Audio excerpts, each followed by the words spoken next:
Excellent tweet from Nick Buckley today. You will not criticise any part of the government or its policies, because if you do, it makes you evil. The story he was referencing was this one from the Daily Mail, which states that in a leaked memo from the Home Office, criticising two-tier policing can be an example of extremism.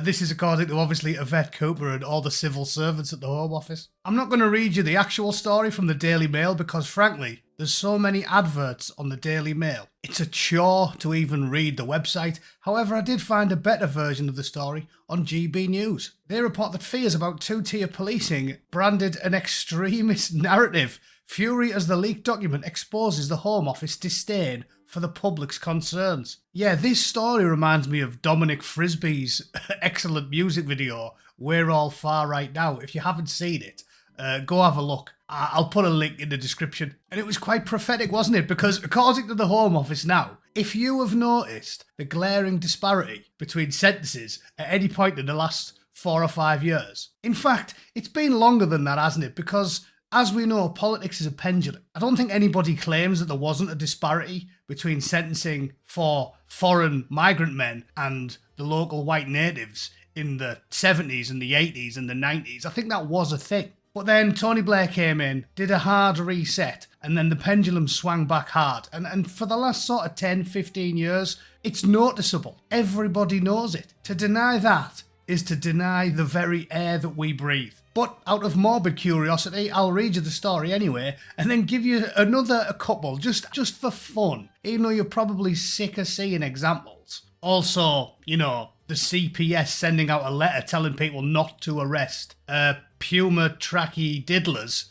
I have to use a lot of synonyms, as you're well aware, so I hope you got the reference. There was a lot of diddlers, yeah, tens of thousands of them, that the police turned a blind eye to, because Gordon Brown sent out a letter telling the police not to arrest them if they looked a certain way. And one of the lawyers that worked for the Home Office at the time, that Nazir Afzal fella that I made a video about a couple of weeks ago, he's on record, on video only a couple of months ago, talking to the Spectator, telling them, yes, we sent out a letter instructing the police not to arrest people if they looked a certain way. So it's an undeniable fact. But just for fun, we'll read the story and I'll give you some very good examples. Chief among them, because I always pick on gingers for my examples, would be Alex Belfield, who, love him or hate him, was given 5 years for being a bit rude on Facebook. And we all know I can point you at hundreds of examples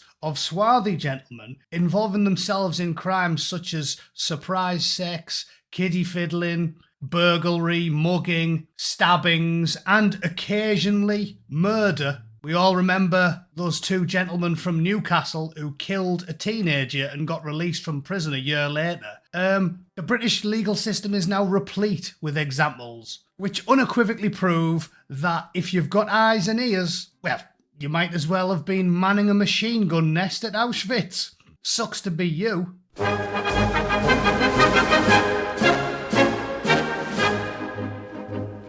Okay, so the story here is two-tier policing fears are branded an extremist narrative. Britons who hold fears about two-tier policing peddle an extremist narrative, a leaked Home Office document has claimed. GB News has seen a copy of the Home Office's rapid analytical sprint, which was leaked to the think tank Policy Exchange. The document, which is looking to determine the UK's future counter-extremism policy, directly addresses concerns about two-tier policing. Reform UK leader Nigel Farage and Shadow Justice Secretary Robert Jenrick have been among the most prominent politicians calling for an end to so-called two-tier policing, particularly when it comes to the grooming gang scandal and the handling of pro-Palestine protesters. You do know what they're talking about there, don't you? You do know the handling of the pro-Palestine protesters. I'll just give you one example. I don't need to show you any more than just one.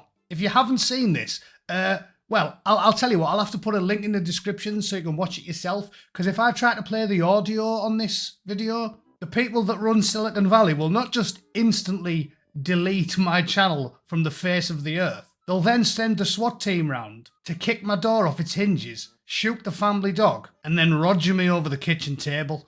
So you'll have to check it out for yourself. But I'll just show you a quick clip. Surprise sex their daughters, give their mothers the good news, we have to send a message. This was in London in 2021. A convoy drove from Bradford through London, waving Palestinian flags with a megaphone shouting, we aren't very big fans of the Jews and definitely surprise sex their daughters. The audio confirms this and all charges were dropped. In fact, I think I'll have to blur out some of the text as well because it's all there. Suffice it to say, if Tony Romo and Alex Belfield had got a hire car from Hertz and drove that through the middle of London with those flags shouting those things, I'm confident that both of them would have got at least 10 years because Mr. Belfield got 5 for sending messages on Facebook. What do you think he'd have got for that? Okay? Or no, I've just realised. I've now forced you to notice that you don't get charged if you do that, if you look a certain way. So because I've made you notice, therefore, you are Benito Mussolini.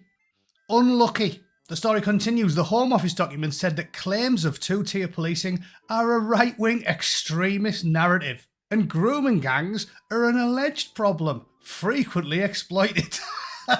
An alleged problem, yeah. Sammy Woodhouse and half 100 other women have talked at great length on multiple media outlets and to famed interviewers like Mark Stein and detailed exactly how many tens of thousands of victims there was and how many times the police ignored it. So to type that it is an alleged problem with a straight face is laugh out loud funny. In fact, I would argue that for someone to type that stuff after 25 years of cover-ups and tens of thousands of victims who regularly and loudly talk about it, I would argue that to deny reality and claim that none of that happened because it's an alleged problem mark you as an actual left-wing extremist. Is that not a fair claim to make? I've just showed you the surprise sex diddler convoy, of which nobody got charged. And you've seen the punching the policewoman in the face video, which got ignored by the coppers for 12 months because they're going to give them a slap on the wrists. And you've seen Councillor Ricky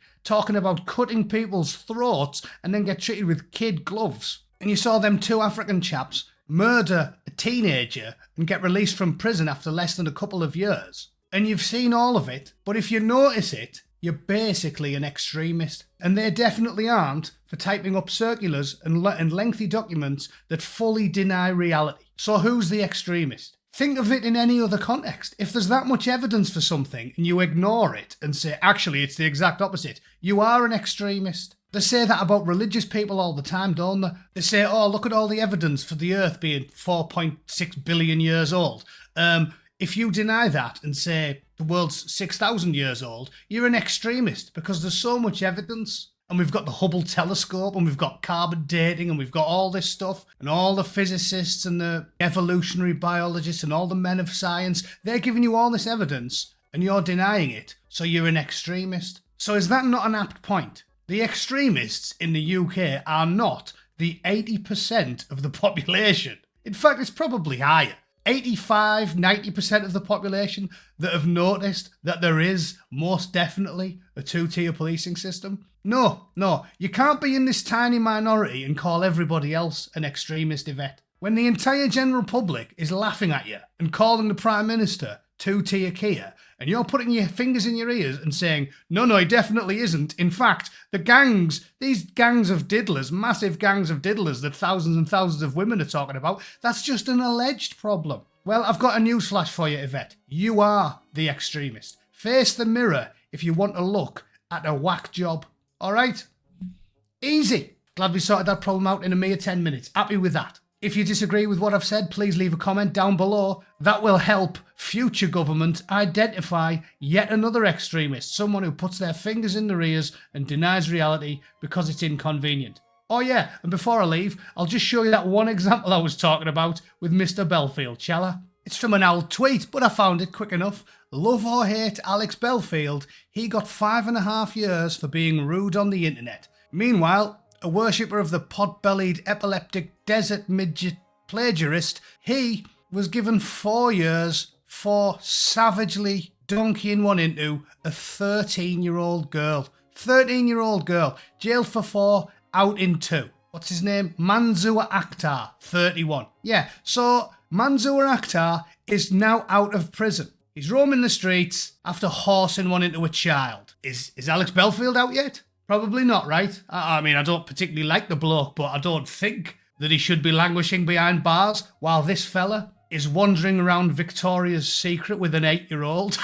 just my opinion, all right? But I'm done for the day. Don't forget to check the comments down below, and I have linked to that excellent video by Dominic Frisby as well, because it is funny. All right, check it out. See you all tomorrow. Thanks for watching. Toodle pip. Cheers.